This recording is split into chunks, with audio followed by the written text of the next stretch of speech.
OZombie is definitely an experience. A movie about Osama bin Laden as a zombie is definitely not a movie that I ever thought would be made for pretty obvious reasons, but the 2010s were a crazy time when it came to movies. I mean, we got the first Avengers movie, Inception, and Food Fight. What a wonderful time for the film industry. But a movie where the American army hunt down a zombified version of such a universally hated figure such as Osama bin Laden is such an outlandish idea for a film that I had no idea what to expect going in when I first watched it. Now, I need to preface this review with a massive, massive disclaimer. I'm not going to be talking about politics, religion, or really just bin Laden as an actual person in the real world in this review.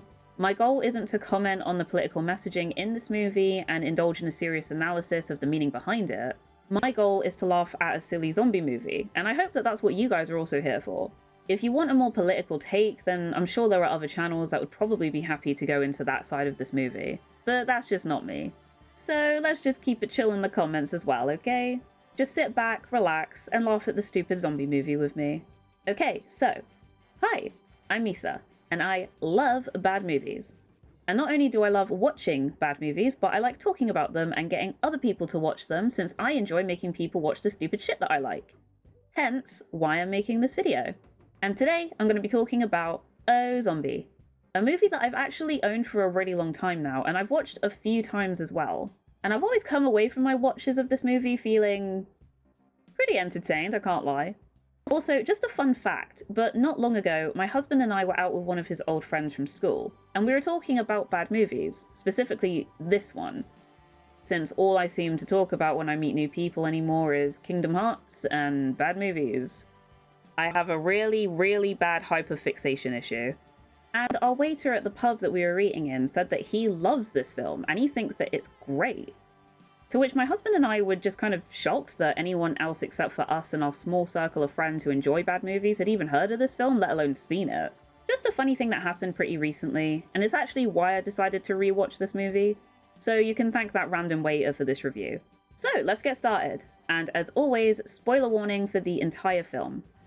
Also, I guess trigger warning for mention/acts of terrorism, but if you couldn't have guessed that that would be in this movie based on the title, then I don't really know what to tell you.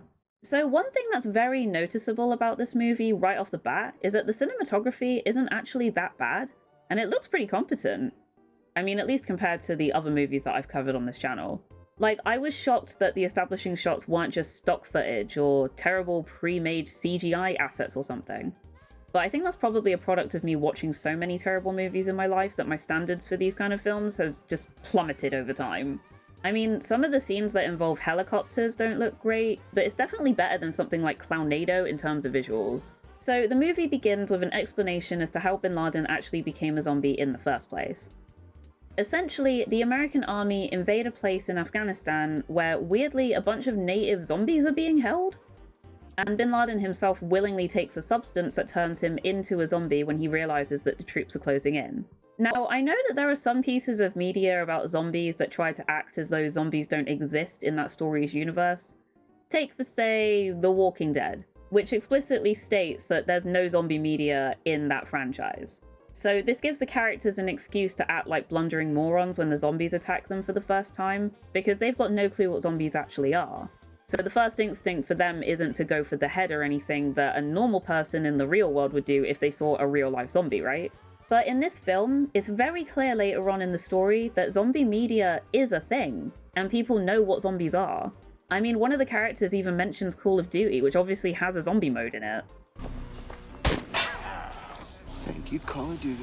So the fact that these soldiers see obvious zombies and decide not to shoot a lot of them in the head initially, don't take care of their friend who gets bitten by one, and doesn't shoot the zombified bin Laden in the head is kind of baffling to me.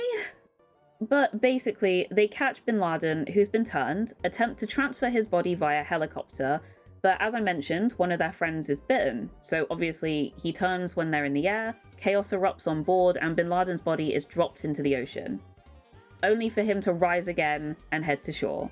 Now, I can't lie to you, that's a really strong opener. I actually really like this opening scene a lot. It establishes the plot very well, there's a lot of action, it's just a fun opener, and it wasn't boring. A lot of time with bad movies, the opening is usually quite dull when it comes to establishing why the main conflict is going on, but this one does it really, really well. However, once the main cast of characters is introduced, is where the more silly aspects of the movie begins. I know, right? Osama bin Laden being reincarnated as a zombie and terrorizing the American army isn't the most silly aspect of this film. So, a NATO group of soldiers are in Afghanistan after the zombie outbreak begins, and these characters are interesting, but not in a good way. None of them use their real names, only strange nicknames, and they all have quite generic character types. None of them really act like people, just characters in an action film to help further the plot. And I mean, most of them die anyway, so I guess it doesn't really matter. Also, I'm not going to be referring to them by their movie names because I refuse to call someone Tomboy or Joker in a serious way throughout this review. Plus, I don't remember half of their stupid nicknames anyway, and I cannot be asked to go and check what they are on IMDb. So, we have man who constantly takes his shirt off, despite the fact that taking your shirt off when you're fighting a zombie is the dumbest thing that you could do, since you're more likely to get bitten or scratched. But he has nice abs, so I'm not really complaining. We have girl who uses a sword and is considered a tomboy, despite her being one of the most feminine women I have ever seen in my entire life. And that's not a slight to her or anything, she is insanely pretty. But like, the only masculine things about her character is that she wears trousers and she can use a gun well. But she's a soldier, so of course she would have both of those qualities. It doesn't make her a tomboy. We also have Blonde Man, who's basically just a generic army dude and doesn't really do a lot throughout the film. We have Man who makes unfunny puns and tells unfunny jokes in every scene that he's in. What do you call a guy with no legs? No arms. What? Matt. We have Man who's a bit of a dick for no reason to people. Like, seriously, he's just randomly a massive cockhead under the guise of being a good soldier or some shit. At least you're not dragging around a civilian chick with a mullet looking for her retarded brother. We have the one who dies very quickly. Ah, this sucks. We have the other one who dies very quickly. And the only one who I'll be calling by his nickname, DC, because he has it for a very funny reason, which I will explain later. So, they fight some zombies, and we can see that the blood effects are not great. Seems like whenever CG's involved in this film, the effects are just, not very good. But one of the guys during this scene gets taken out. Ah, this sucks. That's your reaction to dying? Seriously? He sounded so unbothered. So after their friend dies, they pause to discuss what to do next when... Wow, for being talented fighters and soldiers, you guys sure do suck at being able to hear zombies a few feet away from you. So obviously, because their friend is bitten, they want to kill him before he can turn, but literally none of them except the girl character are willing to do this. DC Chip, I'm thinking a number between 1 and 100. Sorry, man. I'm only killing the undead right now, buddy. What? You're a soldier, dude. When you joined the army and were deployed to Afghanistan, did they not warn you that you might need to kill some people who weren't zombies? What a weird response for an army dude to give. After this, we're introduced to Dusty, who's out here looking for her, frankly, idiotic brother who's gone looking for Bin Laden because he's convinced he's alive. Help me, my friend's been hurt. He's healing. Oh!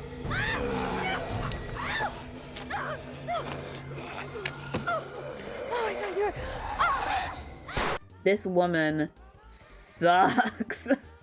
She is so bad with this gun. Luckily though, she's saved by the NATO group, and thank God, because she was not lasting much longer without them. I mean, seriously, she's traveling in a dangerous country with a gun, and she can barely use it. I mean, even if you didn't know that zombies were here, which to be fair, she didn't, your brother is trying to hunt down a world-renowned terrorist, and when you go looking for him, you don't think it's a good idea to maybe learn how to use the gun properly or be prepared to kill somebody? Oh, nothing. I don't want to be a party pooper since watching two hot shirtless men fighting is, it's pretty fun, but is there really time for this? If it's anything like Facebook, it'll be in Panama by next week. I love Facebook. I love Facebook is such a dated line. You can clearly tell that this movie was made in 2012. So it was around now that I started wondering who these actors actually were, since I thought that Dusty's actress looked a lot like Angelina Jolie. I don't know if you guys can see it, but I wondered what else she'd been in. I was just curious. And that was when I discovered that the actress who plays the blonde woman also played Thing 1 in the Cat in the Hat movie. Yeah.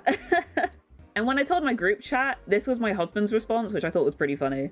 So following the brother's mission, he finds a child who he helps, which is really nice of him, but he very irresponsibly sends this kid to his family without checking that they were zombies first. Like, with the way that this scene was shot, I thought that there was going to be a jump scare of them turning around and being zombies and getting the kid. Like, how fucking irresponsible of you to send him towards strangers when you know there are zombies about. Back to the NATO group, the blonde dude gets bit, and this happens.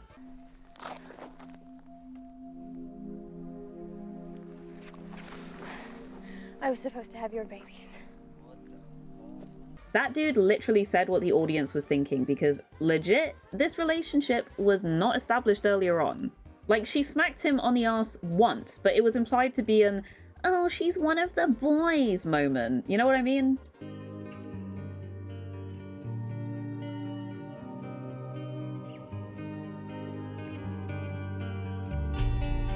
Okay, I've got to admit, this scene is actually decently shot and it's pretty cool, but it's extremely out of place.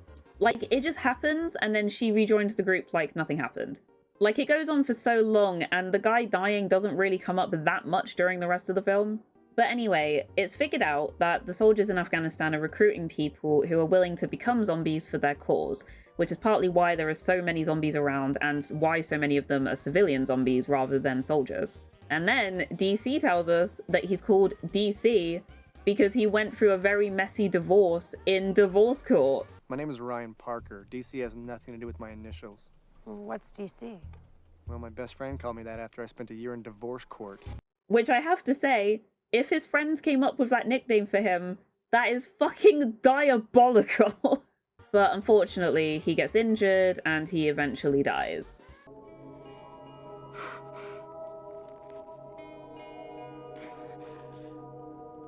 Maybe it's just because I've watched so many bad movies, but the acting in this is actually pretty okay, all things considered. Like, this isn't like Leonardo DiCaprio levels of acting, but it's pretty decent.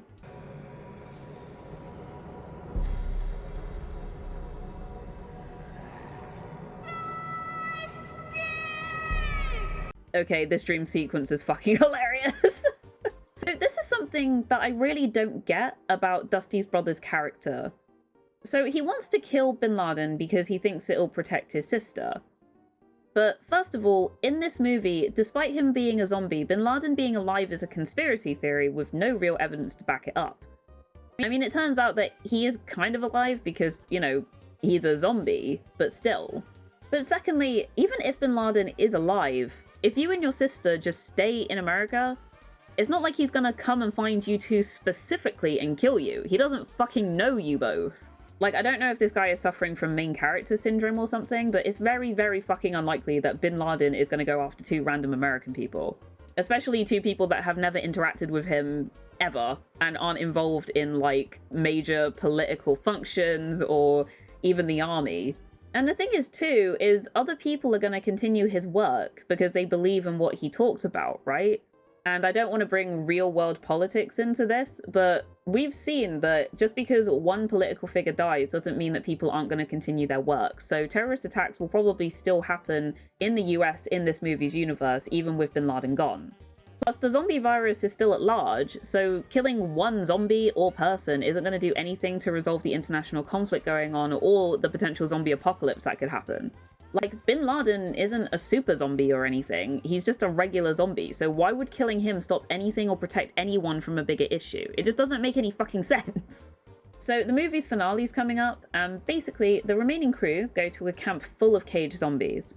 and they decide to release them and allow them to attack the soldiers around them. Oh, I should have also mentioned that the brother ends up meeting up with the group, but to be honest, it wasn't that exciting of a scene. I actually kind of forgot about it when writing the script. Shirtless man Dusty and Dusty's brother end up going into a cave and they find this. Yes, OZombie. You know, the idea of a zombie bin Laden being kept on chains is really funny to me, and I'm not sure why. Also, he's really close to the guys next to him. Why is he not biting them? So anyway, zombies attack the cave, the guys run, but the stupid brother goes back specifically to kill bin Laden because he's fucking obsessed with the dude. And meanwhile, outside, the guy who makes jokes unfortunately croaks.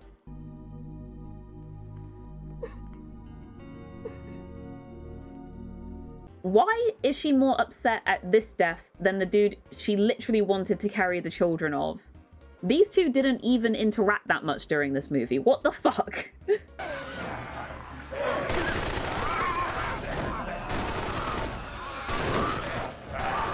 Mate, you're not shooting anything. You're not actually shooting anything. None of the zombies are being hit.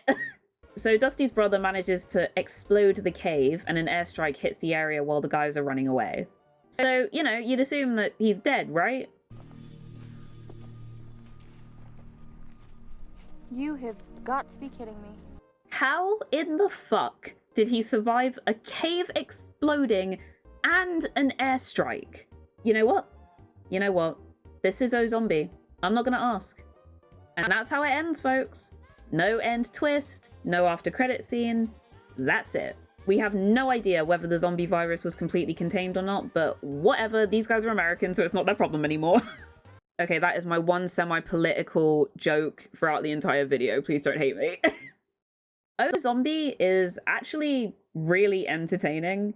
I had a lot of fun rewatching this one for this review. In a lot of ways, it feels more like a regular movie with more negative elements than a bad movie with fun elements, if that makes sense. But the more negative elements of the film don't make it any less fun to watch. The bad blood effects aren't too big of a deal when the fight scenes have pretty decent choreography. I mean, you know, for a low-budget film, I have seen way worse anyway. I did also find a lot of the more jokey scenes actually pretty funny, even if they weren't too frequent. And even though the characters are pretty flat and one note, it's not a movie where I particularly care about the characters, to be honest. They're just here to kill zombies, and some of them are literally just there to be killed by zombies. This would usually be a negative for me when it comes to regular films, but for bad films, as long as the characters aren't annoying, I'm not too fussed if they're one-dimensional. My standards aren't that high when it comes to these kinds of films. And the thing is, even though the characters weren't that interesting, they were still entertaining to watch. And that's all I can really ask for from a movie called OZombie. Like I've said before, the worst that I can experience with a bad movie is it being boring, and this definitely wasn't boring. It did slow down a little in the middle, but they're still constantly killing zombies on average every 5 to 10 minutes, so I wasn't ever bored. So the real question is, where would I rank this movie? In case you guys didn't know, I've got a tier list for movies I review on this channel. I mean, the ranks I hope are pretty self-explanatory. And while I did enjoy the movie a lot, I can't lie, I don't think I can rank it in iconic.